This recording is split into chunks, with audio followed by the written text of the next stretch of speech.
Globalization is a widely discussed topic. It is therefore not all that easy to explain such a complicated term in simple words. Let's start from the beginning with the background to globalization. Advances in technology, such as mobile phones, aeroplanes, telephones and the internet, have made the growth of transport and communication networks possible. Amongst other things, this means that people and countries can exchange information and goods more quickly and in a less complicated way. This process is called globalization. Globalization comes from globe Hello. and means the worldwide coming together of countries and nations. All right, let's go to the slides. So it's the increasing exchange of products, money, people, ideas, ideology, information, culture. Maybe you could say everything. Everything is being exchanged quicker and quicker around the world. And of course, that has led to economic growth and a lot of new phenomena. And also, it has advantages and disadvantages. But let's have a look at an example of globalization. Here we go. No, here. What is globalization? Toyota cars are made by a Japanese corporation, but the chassis of the car are made in England, the engines in Wales, the tires in Japan, the wiring in China, the seatbelts in the Czech Republic, and the headlights in France. Like many goods that we're familiar with, these cars are manufactured in a number of different places. Headlights Let's in go France. back. So, different parts are produced in different places. My question, why is that so? I will tell you. The thing is that each country, there are companies in each country that know how to compete on an international level. The the cheapest tires, but also good quality tires, are made in Japan. The Koreans are very good at well, whatever this is, and the chassis, the French, are the best in making a great chassis for an affordable price. So all over the world, the company is looking, where can I buy the best products for the best price? That means you have global competition, but at the same time, because of that global competition, the price you can buy things for a low price, because you have competition from all over the world. So you need to have a competitive price. Let's continue.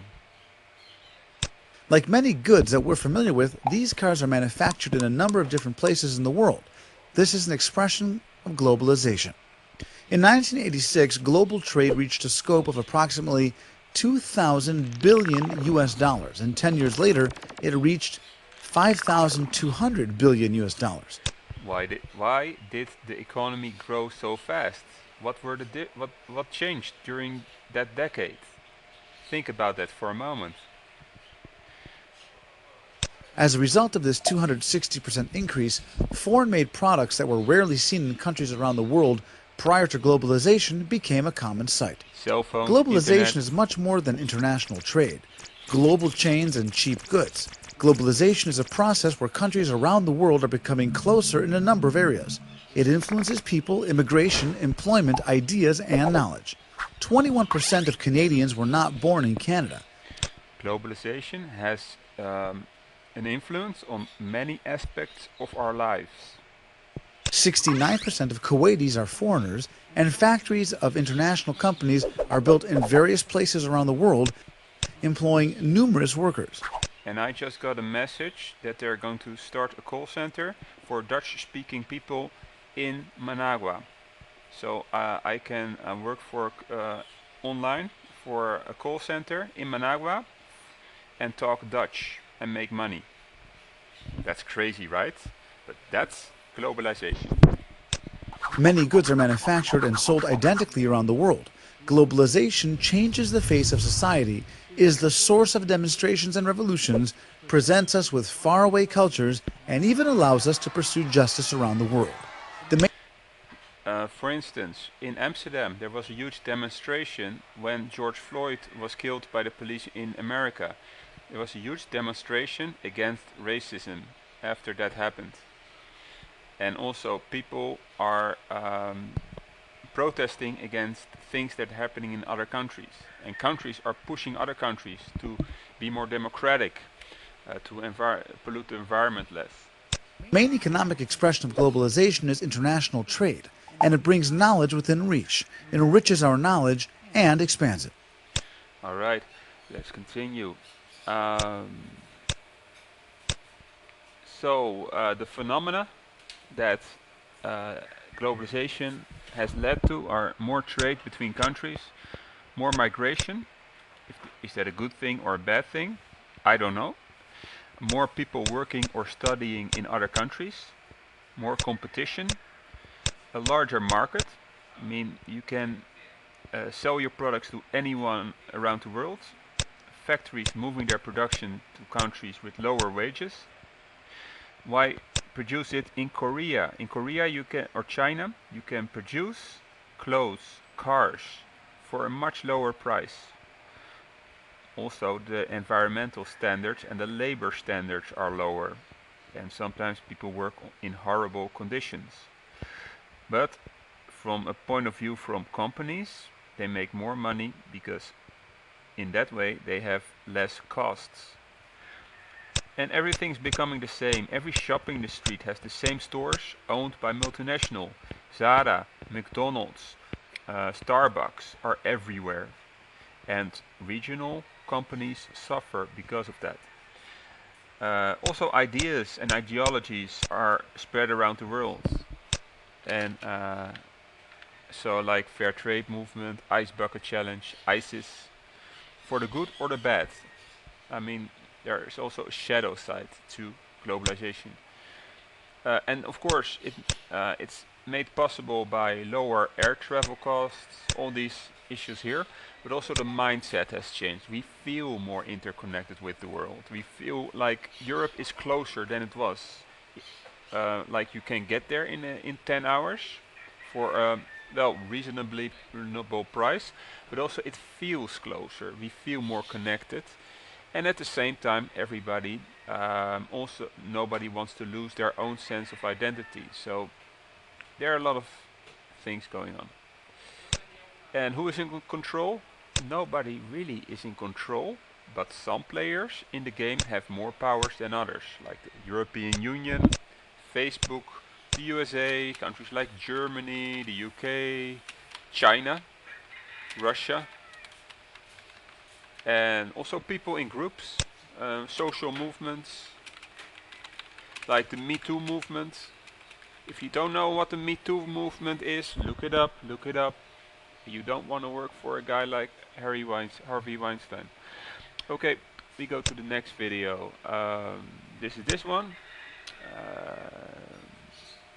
But if that's why you really study history, then you need to understand all the ways that the t-shirt you're wearing is both the cause and result of your ambition. This t-shirt contains the global economy, its efficiency, its massive surplus, its hyperconnectedness, and its unsustainability. This t-shirt tells one story of globalization, so let's follow it. So that t-shirt may be made by people in China, and I don't know what the labor circumstances will be, but maybe they have to work 12 hours a day, and and also for a very low wage. But those are the times we are living in right now, and you buy the t-shirt, but consumers want a low price, so it's complicated things. Okay, then we go to 420. No, here. But you'll also remember that domestic consumption was extremely important. I mean, almost all early Model Ts were built by Americans and bought by Americans. There used to be a world where products were made in America and sold only in America. Or products were only made in Brazil and they were sold only in Brazil. And each country has their own factories that supplied only their own market. Of course, right now we live in a world that's completely different.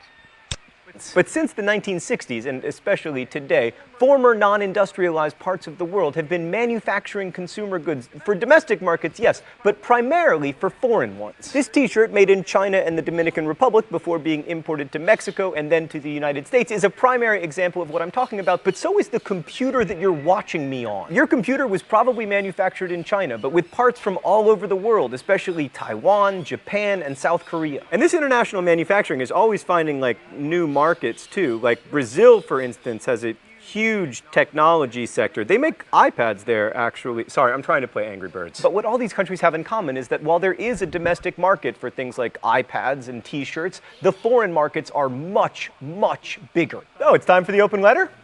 No, I'm sorry, we won't go to the open letter. I'm sorry. It's for the better. Assuming you make the minimum wage here in the United States, this t-shirt, purchased at your friendly neighborhood e-tailer dftba.com, will cost you about 3 hours worth of work. I think it cost about $20, $15 sometimes, something. And yes, that does include shipping. By the time it arrives at your door, the cotton within that t-shirt will have traveled by truck, train, ship, possibly even airplane if you opt for priority shipping. And it will probably have traveled further than Magellan did during his famous circumnavigation of the globe. You get all that for 3 hours of work by... And you also get a bit of climate change. All that transport causes a lot of climate change. You also get that when you buy the t-shirt. Contrast, a far less comfortable garment several hundred years ago would have cost you 10 times as much work. But these improvements have been accompanied by change so radical that we struggle to contextualize it. Like, the human population of our planet over time looks like this. Dang. Yes, a lot of things are changing, and that makes this a very interesting topic to discuss. Is it good? Is it bad? What's happening?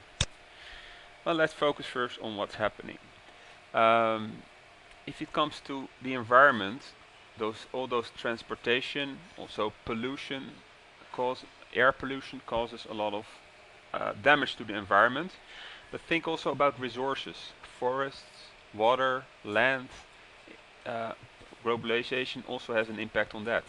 As worldwide production and consumption increases, we use more resources, especially water and fossil fuels. Globalization has made the average human richer, and rich people tend to use more of everything, but especially energy. This has already resulted in climate change, which will likely accelerate. The global economy isn't a zero-sum game. Like, I don't need to become more poor in order for someone else to become more rich. But growth, at least so far, has been dependent upon unsustainable use of the planet's resources. The planet can't sustain 7 billion automobiles, for instance, or 7 billion frequent flights. Okay, so you know that you can get customers from all over the world. You can have competitors from all over the world. But who are competing for the resources of the world? Everybody. So there is a huge increasing pressure for the resources, forests, water, land of the world. And the environment is suffering, and also people who live around that are suffering. Flyers, although most of us who can afford to drive or fly feel entitled to do so. You'll remember that when we talked about the Industrial Revolution, we discussed the virtuous cycle of more efficiency making things cheaper, which in turn made them easier to buy, which increased demand, which increased efficiency. But from the perspective of the planet, each turn in that cycle takes something. More land under cultivation, more carbon emissions, more resource extraction. That can't go on forever, but worryingly, our current models of economic growth don't allow for any other way. Thanks, Thought Bubble. And then there is our astonishingly robust health. Although much of the world has been ravaged by HIV/AIDS for the past 3 decades, there's been a relative lack of global pandemics since the 1918 flu. And that's particularly surprising given increased population density and more travel between population centers. I think he's predicting the corona pandemic already. He is predicting the corona. And he was right. China has seen 150 million people leave the countryside for cities in the last 20 years. This was Shanghai in 1990, and this is Shanghai in 2010. That's a huge difference. I wouldn't say it's all because of globalization, also because of government policy, but globalization, to some extent, facilitated it, absolutely. But this was my presentation. Thanks.